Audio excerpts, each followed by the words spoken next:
Olá, tudo bem? Esse aqui é o canal Somando Mentes, meu nome é Eduardo e nós estamos na jornada da leitura do livro de Lamentações de Jeremias. Hoje é o dia do capítulo 2 e para começar, capítulo 2, versículo 7 diz assim: O Senhor rejeitou o seu altar e abandonou o seu santuário, entregou aos inimigos os muros dos seus palácios e eles deram gritos na casa do Senhor, como fazíamos nos dias de festa. O que a palavra está mostrando nesse ponto é que, infelizmente, a situação chegou a tal ponto que o povo rejeitou a Deus e, claro, a consequência dessa situação foi que eles caíram literalmente em desgraça, ou seja, perderam totalmente os cuidados, aquele momento de aproximação com o Senhor, de forma que Deus pudesse fazer a diferença na vida daquele povo. E quando nós observamos isso, nós pensamos assim, mas Deus rejeita o seu povo? Nós temos que entender aqui que não foi Deus que rejeitou o povo, mas acima de tudo, o povo que rejeitou a Deus. Porque pensa assim, Deus, ele é extremamente inclusivo. Óbvio que é. Ele aceita tudo e ele aceita todos. Não, não é bem assim. Ele aceita todos, mas existem, obviamente, algo que depende de cada um de nós, que somos o todos dessa história, para que nós possamos, para que então essa decisão, essa escolha nossa produza um resultado de algo diferente na nossa vida. Onde que eu quero chegar? Isso então se refere que Deus vai aceitar todas as pessoas que estão então arrependidas e estão dispostas a viver uma vida alinhada aos seus preceitos, à sua palavra. Então o Senhor, ele recebe pessoas, mas claro, ele repudia o pecado. E é simples a gente perceber isso, por exemplo, lá no livro de Tiago, capítulo 1, do versículo 14 ao versículo 15, diz assim, cada um, porém, é tentado pelo seu próprio mau desejo, sendo por esse, então, arrastado e seduzido. Então, esse desejo, tendo concebido, dá à luz o pecado. E o pecado, após então ser consumado, gera morte. O pecado nos leva à morte. Se estamos, então, insistindo no pecado na nossa vida, seja lá qual for, isso está produzindo morte em nós. Em 1 Tessalonicenses, capítulo 4, do versículo 7 ao 8, diz assim, porque Deus não nos chamou para impureza, mas para a santidade. Portanto, aquele que rejeita essas coisas não está rejeitando o homem, mas a Deus, que lhes dá o seu Espírito Santo. Percebe que aqui, então, não foi Deus que rejeitou, mas nós, através da nossa atitude arrogante, orgulhosa, ela gera em nós o desejo de nos mantermos não ao lado de Deus, mas ao lado do pecado. E por conta disso, então, como está dizendo aqui, Deus, então, foi rejeitado por nós nessa situação, como aconteceu, então, aqui nesse capítulo 2 do livro de Lamentações, que o povo estava colhendo a consequência de ter rejeitado a Deus.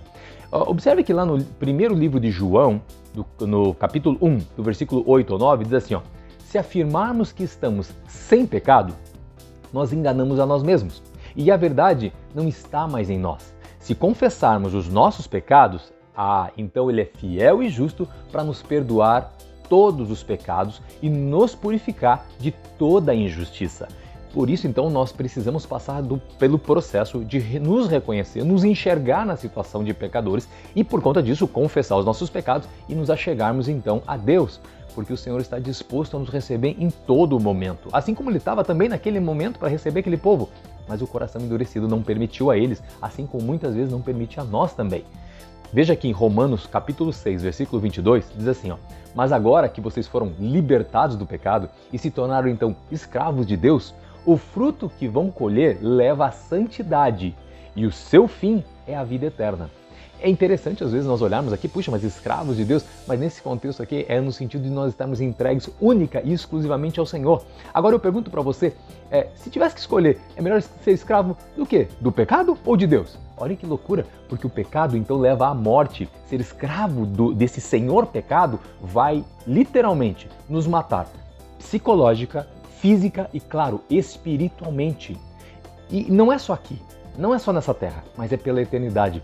Em compensação, esse versículo 22 do livro de Romanos, capítulo 6, vai finalizar assim, o fim é a vida eterna. Mas o fim é a vida eterna em quem? Em Cristo Jesus. Por isso que agora, quando nós vemos, por exemplo, a Lamentações, voltando no livro de Lamentações, capítulo 2, versículo 17, diz assim, o Senhor fez o que planejou, cumpriu a sua palavra, que há muito havia decretado. Derrubou tudo sem piedade, permitiu que o inimigo zombasse de você, exaltou o poder dos seus adversários. E enxergue aqui um detalhe importante: o Senhor fez o que planejou, mas ele está dizendo o seguinte, que há muito ele havia decretado, ou seja, esse povo já sabia há muito tempo, já vinha sendo alertado, só que ele escolheu não mudar.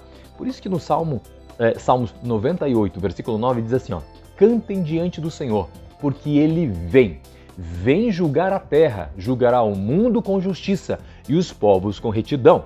Nós enxergamos sempre com muito glamour, às vezes, a questão de o Senhor vai receber a todos, como eu comecei aqui essa conversa, mas veja que ele recebe a todos, mas o pecado não vem junto. Deus se afasta do pecado e a escolha do pecado é nossa. Então é muito importante a gente se dar conta do papel que depende de nós, para que então que o milagre da salvação, da cura, da vitória, da bênção, enfim, do que seja, depende de nós darmos o passo na direção do Senhor, para que algo então aconteça na nossa vida, a bênção possa chegar até nós. Em Deuteronômio, capítulo 28, eu digo o seguinte, que ele é o capítulo que se divide entre bênção e entre maldição. É o que define, então, o que vai fazer com que a nossa vida possa ser uma vida nesta terra, alinhada com a vontade ou distante da vontade de Deus. Por isso que nós precisamos entender, assim, o que cabe a cada um fazer. E nesse ponto, o divisor de águas de Deuteronômio 28 é justamente a nossa escolha. Tanto que do versículo 1 até o versículo 14 está falando sobre ser abençoado. Mas em compensação, do versículo 15, olha, a situação começa a apertar. Tanto que em Deuteronômio, capítulo 28, versículo 15, diz assim, entretanto, ou seja, porém, veja bem, se vocês não obedecerem ao Senhor, o seu Deus, e não seguirem cuidadosamente todos os seus mandamentos e decretos que hoje eu dou a vocês, todas essas maldições nesse caso, cairão sobre vocês e os atingirão. Então aqui o importante é nós entendermos o seguinte, tudo está escrito, a palavra de Deus nos conta todos os detalhes e nós podemos enxergar ali então o que devemos fazer e o que não devemos e claro, saber também das consequências. Então a gente se pergunta, bom, vamos lá, o que fazer para ser abençoado? Simples, seguir a Deus. E o que não fazer então, ou fazer para não ser abençoado? Simples, não seguir a Deus. Então o divisor de águas é uma simples decisão. Então, mas o grande ponto aqui não é sobre ser abençoado ou não que a Bíblia trata. Principalmente ser, na nossa visão humana, abençoado com as questões aqui somente dessa terra. Mas acima de tudo, é saber viver em Cristo e não pensando só aqui, mas acima de tudo na eternidade. Talvez seja por isso que Paulo fala lá em 1 Coríntios, capítulo 15, versículo 19, assim, se esperamos em Cristo só nessa vida, somos os mais miseráveis de todos os homens. Claro, homens e mulheres. Então, não é só para agora, não é só essa bênção que eu ou você estamos precisando nesse momento da nossa vida. É muito mais, é muito maior, é algo que vai ecoar pela eternidade. Então, a gente precisa viver, na verdade, uma vida com os olhos na eternidade. Cientes, então, que cada decisão vai nos levar para mais perto ou então para mais longe de Deus. Por isso, faz uma reflexão sozinho, sozinha, sobre o que você está fazendo hoje e pense, o que eu estou fazendo, as práticas, os relacionamentos, as minhas conversas, as minhas atitudes estão me aproximando ou estão me afastando de Deus? Da resposta disso, já está fácil para você escolher então qual o caminho que você deve seguir.